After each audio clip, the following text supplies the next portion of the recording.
Welcome to the show, everyone. I'm Juliana Forlano. This is Act Now, Act TV's show across platforms. We're on Apple TV, Fire TV, Roku, Facebook. I think we're everywhere. Twitter, YouTube, wherever you are watching us. Thank you very much for tuning in. Today, we have a huge action report rundown that we were able to cover live. Guess what?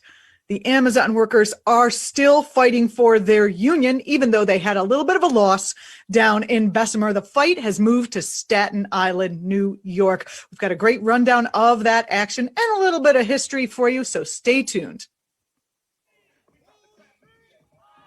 Welcome to the Action Report, everybody.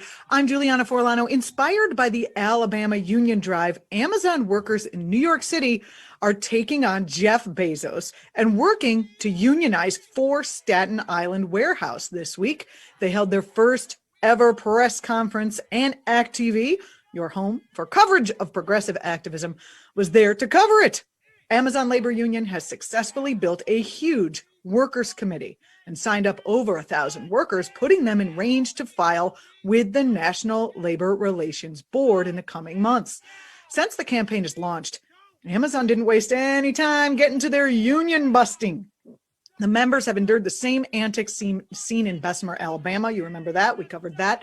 Everything from putting up signs in bathroom stalls to hiring the same firm, which is the Burke Group, to walk around their buildings and create doubt about unionization amongst the workers. In Alabama, Amazon succeeded in stopping unionization for now, but they didn't stop the growing awareness of just what shadiness and illegality Amazon is up to. Here's a bit of history of what happened in Bessemer, Alabama, brought to you by Bernie Sanders' campaign. We don't believe that we need a union to be an intermediary between us and our employees.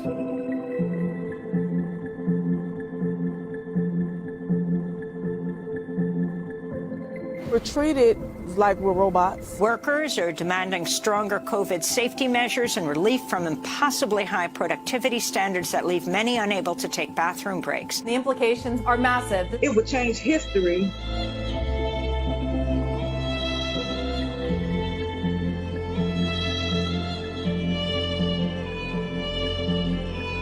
We do not believe unions are in the best interest of our customers, our shareholders, or most importantly, our associates. Telling us that the union is going to, they're thieves, and what they do with their money is go on lavish vacations and buy nice cars. Amazon even tried to, through a lawsuit, delay this vote. I know it's not easy. I know that Amazon is putting a lot of pressure on you to vote against the union. The Intercept's reporting Amazon's paying a consultant with ties to the Koch brothers $3,200 a day to thwart the unionization drive. They are fighting it fiercely.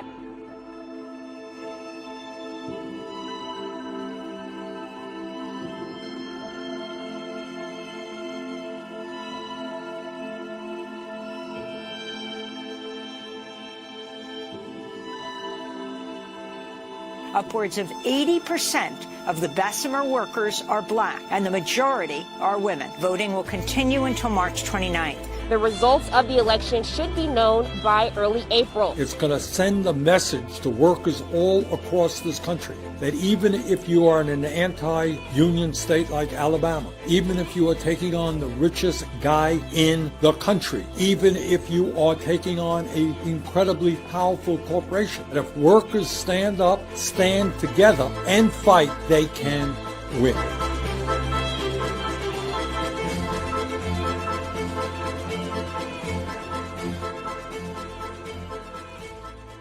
At the time of the Bessemer action, I was able to speak with Michael Foster. He's an outspoken member and organizer of the Retail, Wholesale, and Department Store Union, the RDSU. Mr. Foster had been on the ground at the Bamazon campaign, that's Bessemer Amazon campaign. He gave us some direct insight into the conditions the workers faced at that time and are continuing to face in warehouses around the country, including the one in Staten Island, where the mobilization for a union is happening. Here's me speaking with Mike Foster. What is going on at Amazon that these folks need help? What are the conditions they're facing? Well, first of all, the extreme heat in there. I have people who've contacted me and telling me they have passed out in there over the extra heat that's in there. They have issues about going to the restroom. They have what is called TOT, time off task, and they can only get up to 2 hours of time off task, and if they get over 2 hours of time off task, they're automatically terminated. They also have issues of their schedule being changed while they're sleeping. When they wake up in the morning, they have changed their schedule for them to be at work an hour early, and they're being docked for this. They have mandatory overtime hours without a moment's notice. They just come around and let them know that they have to work overtime. That is insane. I can't even think about that as a mom. How are you going to get your kid to school if you got to be there an hour early? How are you going to pick your kid up? How are you going to organize your day at all? Even if, they're making responsible workers not be able to be responsible.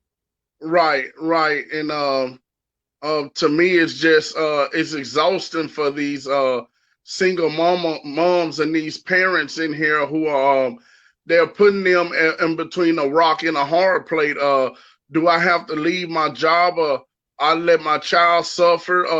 What about the daycare or whoever's picking them up or who have them at the moment? So it's like Amazon is putting their job in jeopardy over trying to be parents to their children. I just think these last few months, these workers at Amazon has allowed Jeff Bezos to become the richest man in the world again. I know him and another guy would normally flop back and forth, but this pandemic and the hard work of these employees have allowed him to become even richer while he's comfortable and snugged at home and being protected, that he has these people out here who's labeled as essential workers, even though right now they're not getting essential pay anymore, but they are still doing the essential work, but are not getting credit for it at all. So that's very disturbing. I am. What are the conditions in the warehouse in the pandemic? Are people forced to, is the social distancing? Are they able to social distance? Are they able to wear a mask? That kind of thing? Well, they saying they social distance at times, but like when they're doing their anti-union meeting, the social distancing doesn't matter anymore. They say they are wearing masks, but it's so hot in there, and they're constantly moving at a fast pace that you probably know yourself, wearing masks sometimes comprehends your breathing. Mm-hmm. And then when you're moving at a fast pace like these people are, the mask is really hurting them as much as it could help them. Like I told you, it's extreme heat in that facility. The facility is about 13 football fields big. So these people, like I was telling you about the time off task, sometimes they say restrooms are not available on their floor, so they have to walk to another facility, and it's 4 levels to this facility. And they're saying that it may take you 5 minutes to find the restroom, and you take a 5-minute walk back, 5 minutes to use the bathroom, that's 15 minutes. Mm-hmm. They can only get 2 hours of TOT time. So if you go to the bathroom twice a day, that's 30 minutes. You can be terminated before the end of the week. I can't believe that. And then, of course, if it's hot, you need to drink more water. So then you're going to have to go to the bathroom more. It's funny because I talk to a lot of people who are fighting for union rights. And some of it is like, oh, we're fighting because we want healthcare coverage, or we want this kind of thing. But this is basically fighting for human rights. Right. I'm surprised. It's just totally just crazy because they saying sometimes the water spouts are not even working on their floor. People are just and we have people in there that saying it's not safe. that the COVID issue was high in there. They're not tracking the COVID cases like they said they would. They said if the individual people was not contacting each other, then they wouldn't even know if they was around someone with COVID. So that's kind of scary. Very.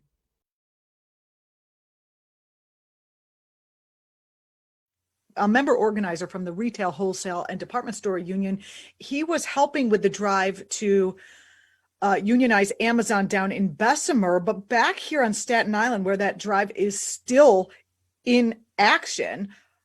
At the press conference we covered last week, the sister of an Amazon worker told the story of her sister who died of COVID because of how Amazon handled the pandemic and how Amazon treated her. Let's take a listen.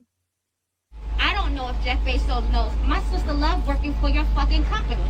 She loved working for your fucking company. My sister worked for your company until the day that she died. And when she told me in October that she was going to start COVID testing, I asked her why. Well, with bonuses and this and that, bonuses never fucking came. They never came.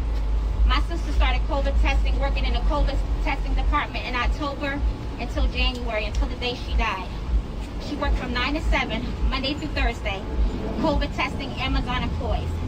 First it was just Amazon employees, and then they started COVID testing the drivers. My sister tested anywhere between 5 to 10 people a day for COVID testing, not knowing if they're negative, positive, or anything. And let's keep in mind that she's not a doctor nor a nurse, okay? She was trained by another Amazon employee to do COVID testing on other employees. There was no additional pay. There was talks about there was supposed to be a bonus. I think that we did get for 3 months. I think it was it $1.40? Okay, so it was either $1.55 or something, a $2 raise. I can't remember what it was. But at the end of the day, you had thousands, you had hundreds of thousands of people dying of COVID. What in the fuck was she doing in their COVID testing? What was anybody in there doing COVID testing? They're not doctors, they're not nurses. Jeff Bezos, why? And I was so angry in the beginning. And I know Jordan and Chris, oh my God, thank God for these people. Because if it wasn't for them, I wouldn't be here. Nobody would have ever known about my sister, Pushan Brown. And I still don't think to this day, everybody knows about Pushan Brown. I'm all for the union, but my sister was and is the first person that worked at Amazon that was COVID testing that has died. When I reached out to Amazon and asked them for help, for money, for funeral, for autopsy, they told me they would get back to me. No one ever got back to me. It wasn't until 6 weeks later, I was doing an interview with Jordan, and they called us on the phone, and my mom called them after being hanged up 4 times to figure out what as far as if we had anything, if my sister had anything, and they told us that they could not give us that information. After Jordan went live, while we were on the phone with Amazon, the next day, it wasn't even 48 hours, Amazon reached out and said, we heard what happened to your sister, and we're here for you. We're going to continue to support you the best way we can, and if it's anything that you need, anything, let us know. But we're going to offer you 6 weeks of counseling. They offered us 6 weeks of counseling, and it ended it ended this year, April 2021.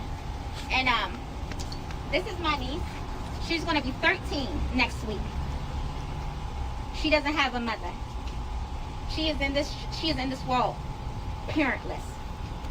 And I mean, I got so many emotions running through me because I'm just trying to figure out when I can't even look at a commercial from Amazon anymore. I can't even think about when I hear it.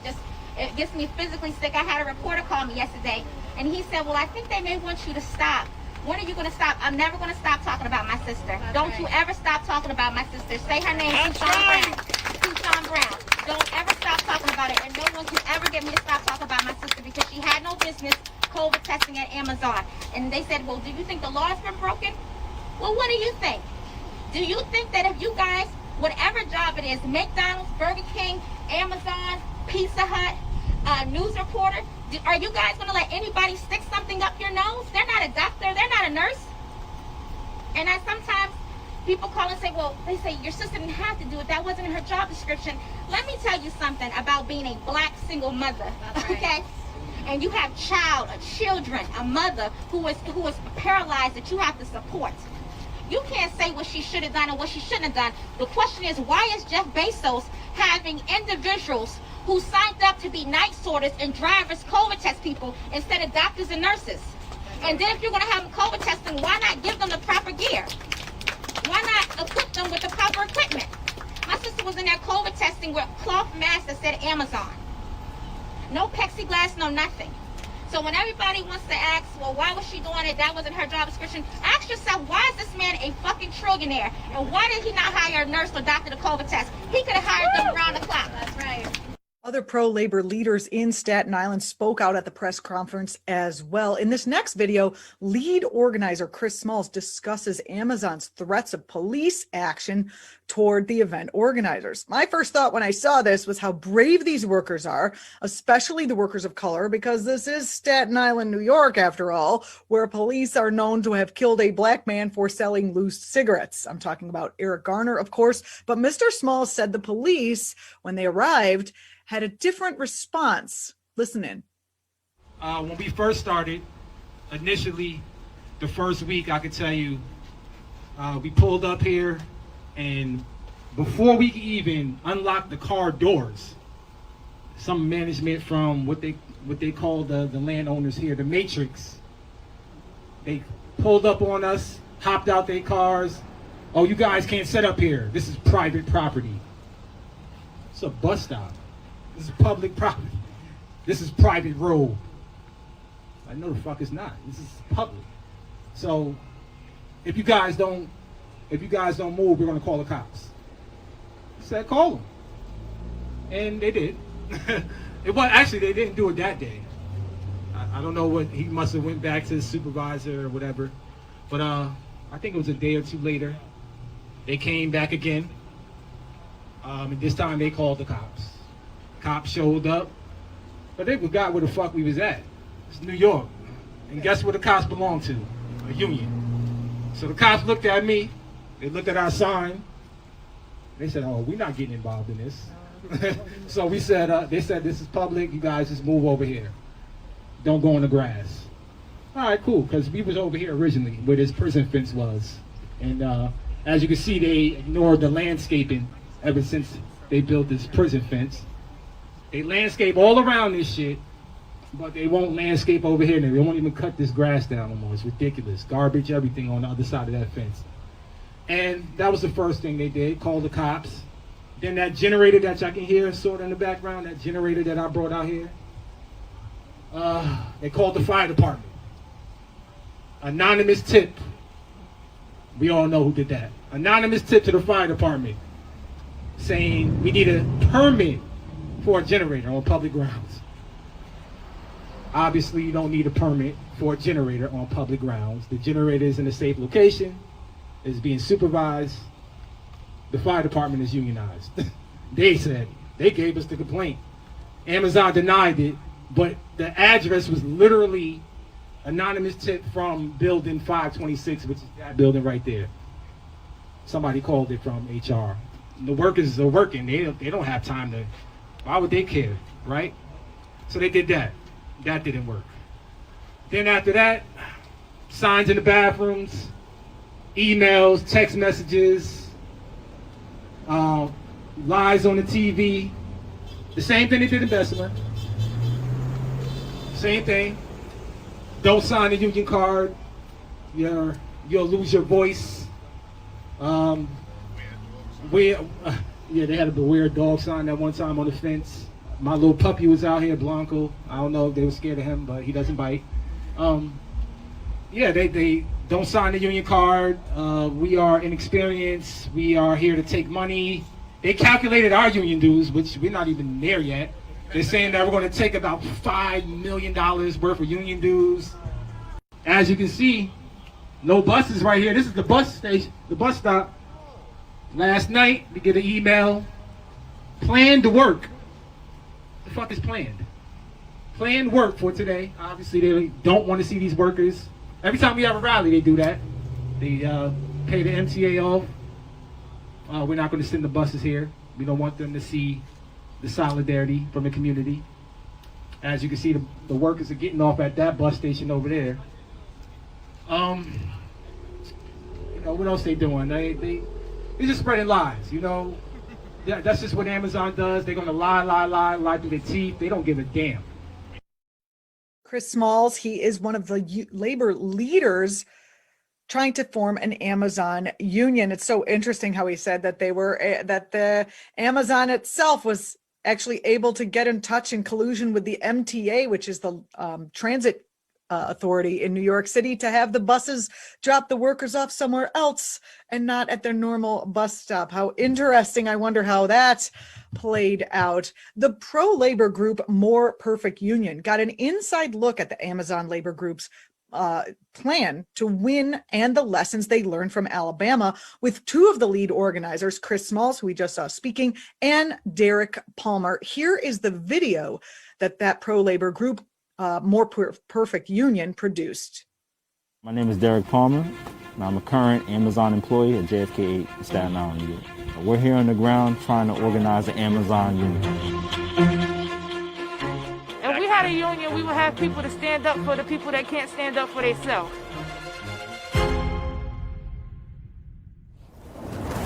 Yo, Amazon can't stop y'all. Absolutely not. Isn't that funny? They put up the fence, but y'all couldn't set up right there. We all said that, like, yo, they really went out of the way to spend $1,000 Yeah, that was crazy on when we fence. saw that. I told you, man. This is only the beginning. And we all know what happened in Alabama. The effort to unionize the Bessemer Amazon facility has failed. Those looking to organize the union said they may have lost this time, but they're not giving up.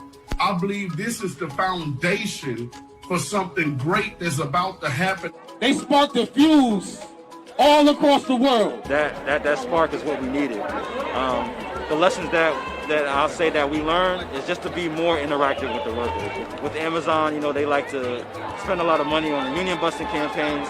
So if we're not out there every day, if we're not consistent, then Amazon can capitalize over that. The first week of our union drive, you know, we were kind of, you know, getting our feet wet, you know, just starting off. The second week, you know, we had our May Day protest. Whole street! Our street! Whole street! Our street!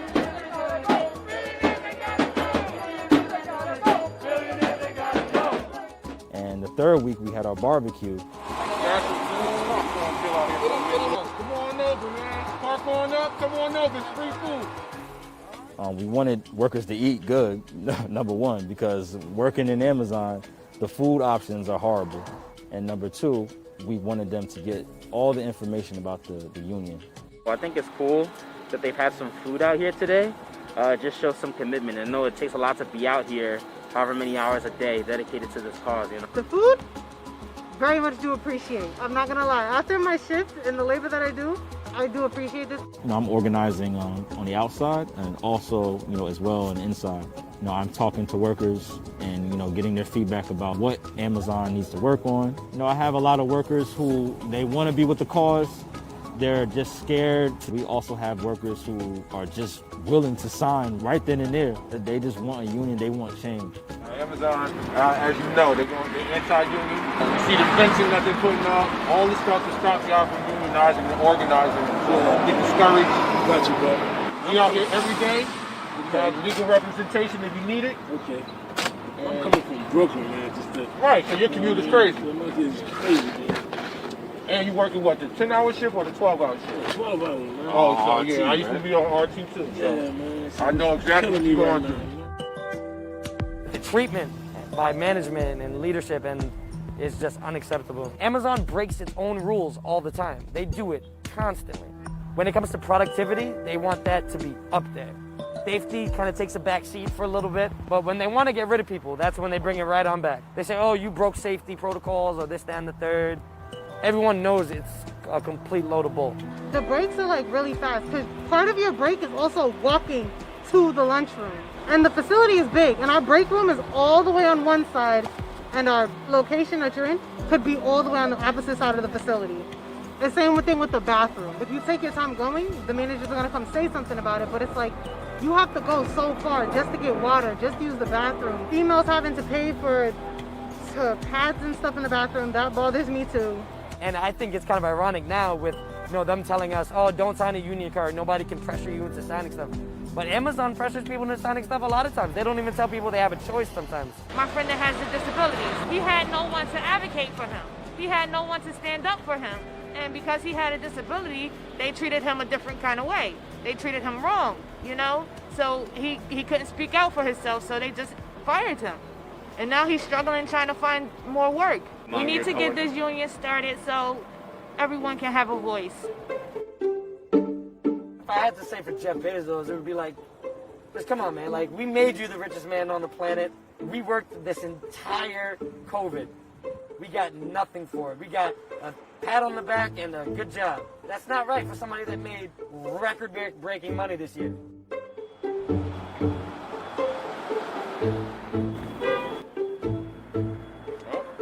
Got him.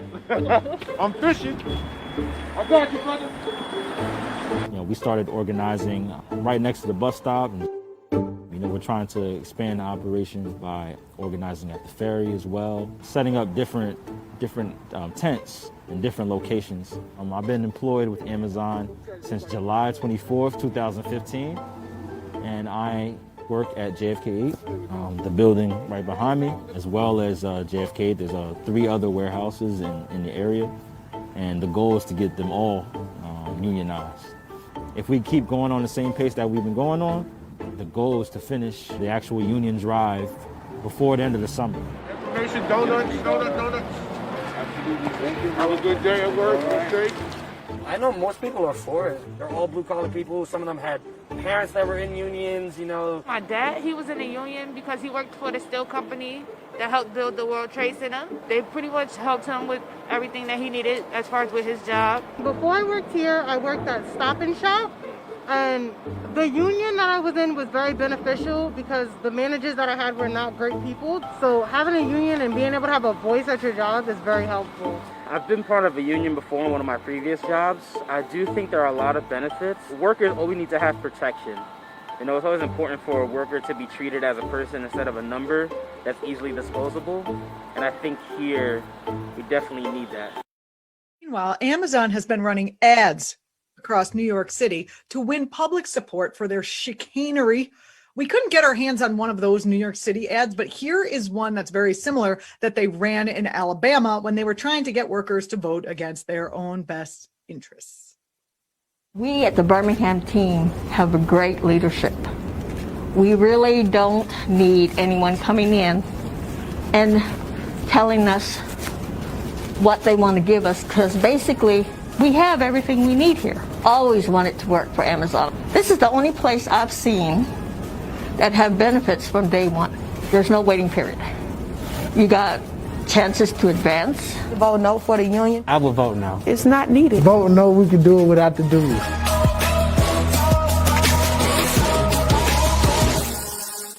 It is unfortunate that the union supporting Amazon workers' unionizing efforts can't undercut Amazon's entire game here by saying, we'll give you the first year of dues free and you can see what we'll do for you. That would be awesome. But 80 years of anti-union propaganda, anti-labor legislation, union leader intimidations, and suspicious disappearances, aka murders, as well as, outright union busting within the corporations themselves, have weakened the movement so much that these folks just really don't have the bankroll to do that. Those other supporting unions don't have the bankroll to do it. In 1956, 1 in 3 workers were union members. Today, just 10% of workers are unionized. Of course, the PRO Act is making its way through the legislature. It would introduce meaningful, enforceable penalties for companies and executives. Personal responsibility. Enforceable penalties if you're violating worker rights. CEOs would have personal liability for violating worker rights or even just knowing about the violation of worker rights and not doing anything about it. I wonder how much money Amazon is spending to defeat this. They are very unhappy about it. The PRO Act would also expand workers' collective bargaining rights and close loopholes that corporations use to exploit workers. It strengthens worker access to fair union elections, not like the ones they're doing over there at Amazon. And it also requires corporations to respect the rules. That would be a complete turnaround from the kind of company Amazon has been. Another Amazon worker at the rally on Staten Island just last week spoke about this issue, the kind of company Amazon is. Let's take a look. I want to thank everybody for coming out today. My name is Connor. I've worked for Amazon since 2017. And in the time that I've been here, I've heard every single horror story you can imagine. From workers like Chris, who got fired for standing up against abuse, pregnant women who lost their children, who miscarried because Amazon wouldn't give them an accommodation, people that I know who are dead now because Amazon did not protect them during the pandemic. I've heard Christine's story, Pushan's story, and it's all because every step of the way, whenever Amazon makes a decision, they put profits over people. Whether you work for Amazon or not, you should know what kind of company this is. So across this campus, there are 4 buildings, JFK 8, DYX2, LDJ5, and DYY6 down there. The turnover in these buildings is 150% per year. So that means there's about 10,000 workers in these buildings. In a year, Amazon will hire and fire 15,000 people. 15,000 workers from the Staten Island community, and actually they ran out of people from Staten Island, so now it's more like people from Staten Island, Queens, Brooklyn, wherever. Jersey. I'm from Jersey. The whole 5 boroughs. Everywhere. So, and that's not an accident. That's not something that they're panicking and trying to fix right now. It's actually been that way since the beginning, and they like it that way. It's cheaper that way. They don't have to pay us raises for being here a while. The longer you're here, the more likely you are to file a claim for some kind of injury. So they use you and abuse you. Once you are done doing what they need you to do, you get out. Not an accident. It's that way on purpose. Another thing, Amazon's workforce is, the vast majority of them are black and brown. That's not an accident either. Amazon preys on communities where the labor is cheapest, and then they enter them into this contract. It's kind of like making a deal with the devil. They come here, they boast that they're the biggest employer, but what they do isn't really employment at all. It's destabilizing the community. They don't promote from within. They only hire managers externally, and most of the managers are white. So it's kind of an interesting arrangement that they've set up here. But that's the kind of thing that they do to communities. They come in, they set up shop, and they suck our communities dry and essentially destroy them from within. But it doesn't have to be that way. We can have a relationship with the company that's constructive, that isn't where every decision isn't based on saving money. Amazon can be a successful and profitable business and still treat us with dignity and respect. We can have a relationship with the company that's a partnership and not a dictatorship. And Amazon can have the privilege of enriching our communities instead of exploiting them. But the only way we're gonna make that change happen is if we as workers come together and use our collective power to make it happen. This change is not gonna happen from the top down. It has to come from the bottom up. I hear even managers tell me, yeah, I know there's some bad things about this, but what we really need is a culture change. The problem with Amazon it's been this way since day one. That's their motto, actually. It's always day one. So Amazon set these systems up in day one, and it's how they got to be the biggest company in the country and in the world.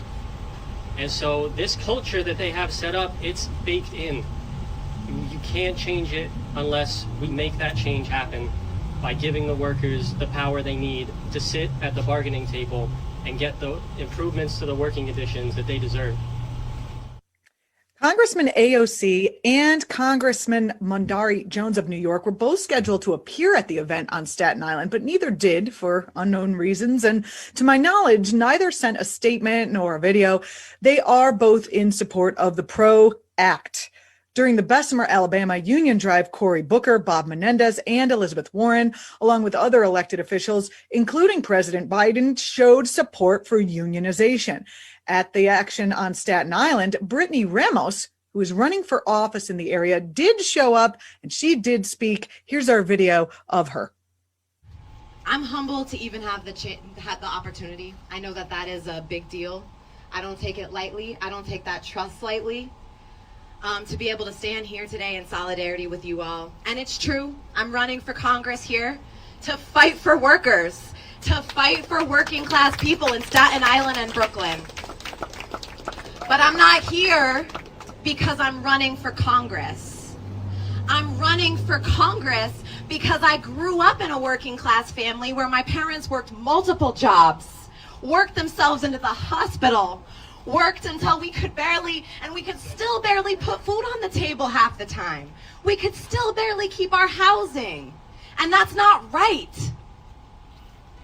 I'm here and I'm running for Congress because I'm sick of greedy people and greedy corporations getting wealthier off our backs at the expense of our wellness, at the expense of our dignity, while we work ourselves to death. Literally. While we work ourselves to death. And if it's not insult to injury, these buildings were built with subsidies from our tax dollars. $18 million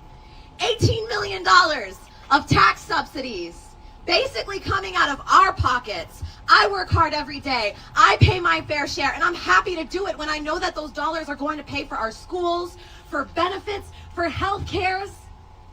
Not to line the pockets of greedy bastards who go to space while people are dying. That's not right.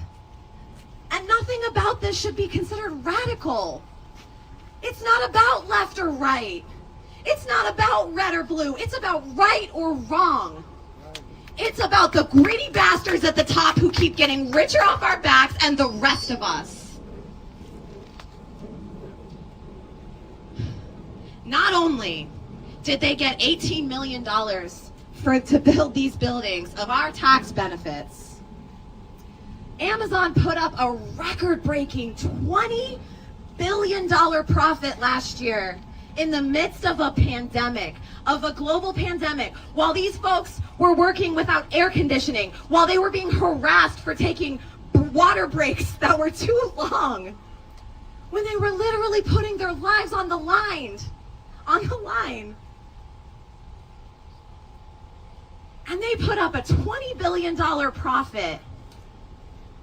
And do you know what percentage of federal taxes they paid on that U.S.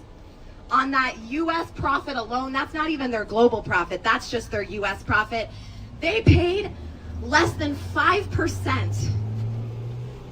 The corporate tax rate is supposed to be 21%. That's fair if you ask me. It's supposed to be 21%, and they put up $20 billion in profit, and they paid less than a third of what the average working class American pays in their taxes every year, which is about 15% average. I paid my 15%, probably more than that, and I was happy to do it. Most of y'all paid your taxes, I assume. Yes, come out of our bonus, right? Yep, even out of bonuses. And you know what? Listening to these stories, how could you? I'm shaking with rage right now. You're right. You put me on blast for crying back there. I lost my notes. But how could you not? How could you not be shaking with rage when you hear about the dehumanization that these workers have been put through? It's unacceptable. It's unnecessary. So I'm not here for a photo op, and as an accomplice, I will be here every step of the way When they call me, I will be there. And I'm putting a call out to every person who holds political power, who holds relational power, connections, resources, to put those things up for this fight, because he's right. This is the labor fight, the worker right of our generation. We will win it together, because the power is not in the hands of the individuals who think they're so powerful as they amass trillions off our back. We have the numbers. We are powerful when we come together. We are the majority, and together we will win. The Amazon Labor Union working in Staten Island list of demands, they included higher wages and job security and safer working conditions. Obvious things. We're going to be following this issue closely. By the way, that was Brittany Ramos. She is running for office in a district that covers Staten Island and Brooklyn. So kind of liked her. Let's see if we can get her on the show. It'd be good to have her in, don't you think? Out there publicly supporting labor. We'll be following the issue closely in Staten Island. And as we're finishing this show out, I wanted to show you a clip to arm you with a bit of history about labor and labor unions, just in case you need to, fight the right to work crowd out there somehow, some unfortunate dinner table companion you might wind up sitting next to. This is Professor Richard Wolff. He's a regular guest on our show. He's speaking at NYU about a bit of labor history and a bit of union history that America has conveniently forgotten. We are like bears in this country, coming out of a hibernation, about 70 years of it. Since 1945, when everything changed from a society in which socialists, communists, Marxists occupied all the normal positions in society as teachers and workers and bureaucrats and unionists, when we had a New Deal that celebrated many of the objectives socialists have always supported. Across the United States had a big picture over the wall, the clerk's office where you bought stamps. And there was Uncle Sam with his hat, arm in arm with Uncle Joe, which stood for Joseph Stalin. After that, there was, not so surprisingly, a terrible reaction. The business community and the right wing in America was horrified that for the 1930s, we had had a program of raising taxes on corporations and the rich in order to fund the creation, for the first time in American history, of Social Security, unemployment compensation, the first minimum wage, and a public employment project that hired 15 million people. The rich had to pay, and the mass of the Americans got the benefits. This was so horrific, it freaked out the forerunners of the Koch brothers. And then an alliance with the Soviet Union finished off whoever wasn't freaked out already. And so in 1945, everything had to be undone. The New Deal coalition, for those of you who remember your history, socialists, communists, the CIO unions representing tens of millions of American workers, they're the ones that made all that happen. They're the ones that made Roosevelt do all those things. And they had to be defeated, and they were. And the way you break up a coalition is you find the weakest link, or what you can make out to be the weakest link, and suddenly communists and socialists who had been the militants making the 1930s the greatest unionization period in American history.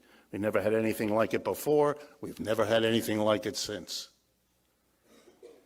Communists had to be transformed, and likewise socialists.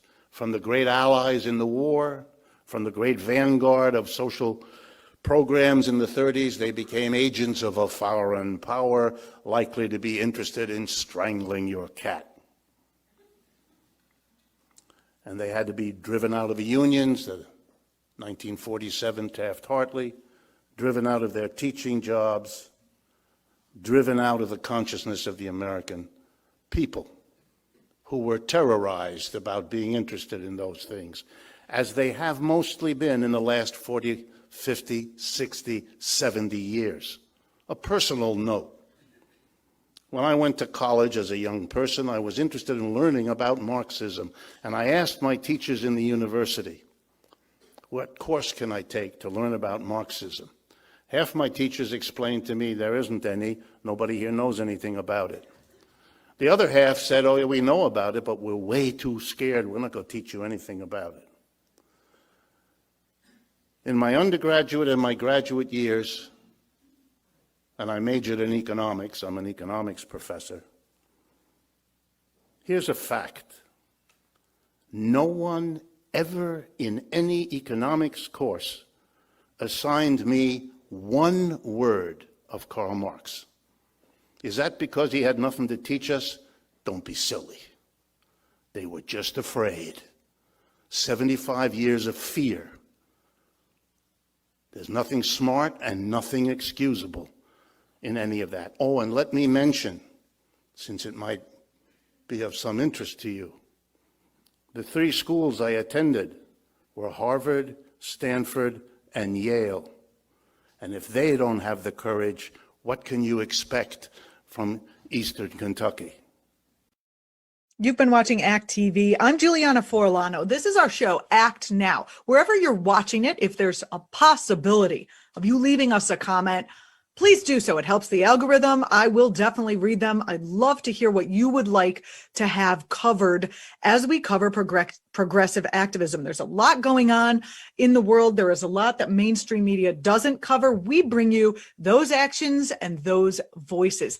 Also, if you are involved in some sort of progressive movement activity, you can contact me via those comments and we'll see if we can give your fight a little bit of a shout out. Thank you so much for watching. I'm Juliana Forlano. Follow ACT TV across platforms and share us with your friends if you don't mind. Have a great day.